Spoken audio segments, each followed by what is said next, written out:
Morning and welcome. We will now have our Pledge of Allegiance led by Dr. Juan Benitez. Yes, let's rise.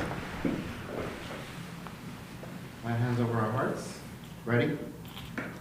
Pledge allegiance to the flag of the United States of America and to the republic for which it stands, one nation, under God, indivisible, with liberty and justice for all.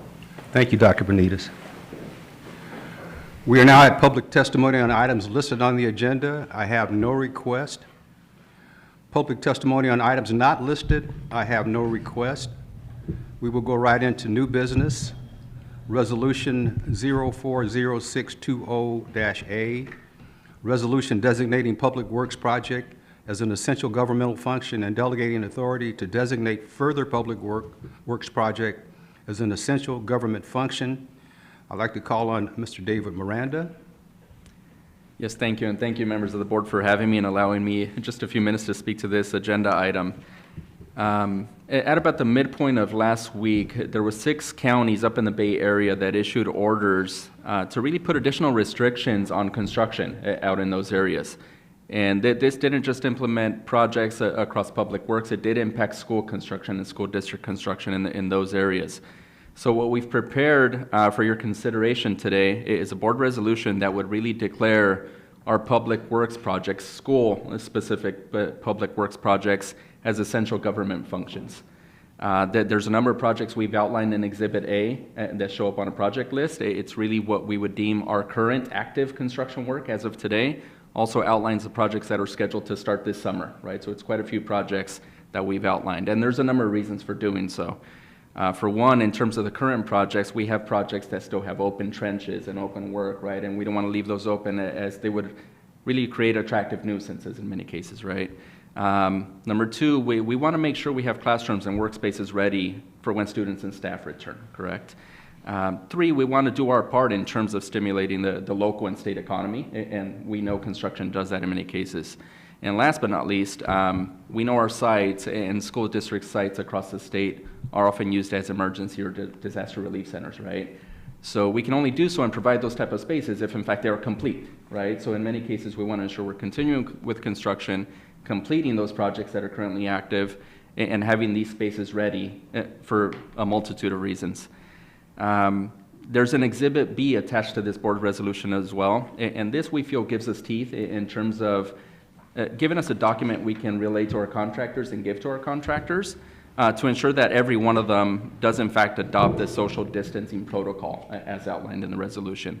Many of the verbiage and language comes from the things we've seen put out by the governor and other folks across the state.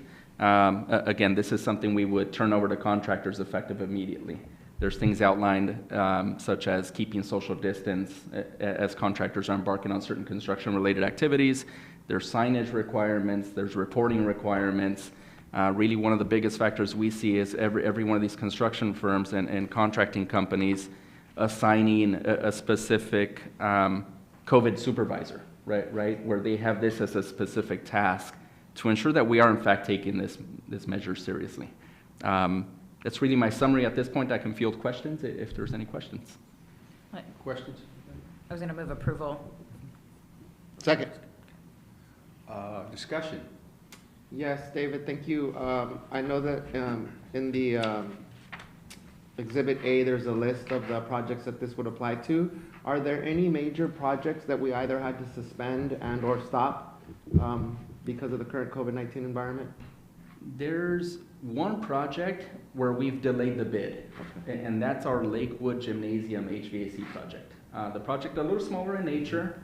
We had put it out in terms of a job walk and sought out interested contractors. There was one plan holder on that one. So we figured, okay, this might be a sign of the times. It's a critical project in terms of we want to get it done, yet it's not time critical, right? So we figured it's probably more cost effective and just effective in many ways to hold back on that one. That's a project we can start at any point during the year, so we could always rebid and seek out additional interest within a few months. Thank you. But that is the one. Okay.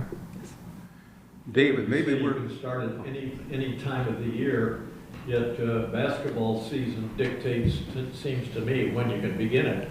And that's a great point, Mr. Meyer. you know, the construction window that we had outlined for this specific project was already very tight and could have put that in jeopardy, right? So we figured now it gives us a better window to really identify the best point in time where we could shut down the gymnasium. Thank you. And that we would work with the site to identify that time period. Thank you. Further discussion?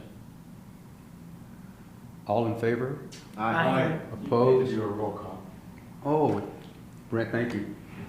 Roll call, okay. Mr. Meyer? Aye. Dr. Benitez? Aye. Ms. Craighead? Aye. Ms. Kerr? Aye. Aye. The motion is approved unanimously. Thank you very much. Thank you, David. Okay, is it appropriate to move into closed session? We will now adjourn to closed session. Oh, seeing no members of the public present, we will now adjourn to closed session.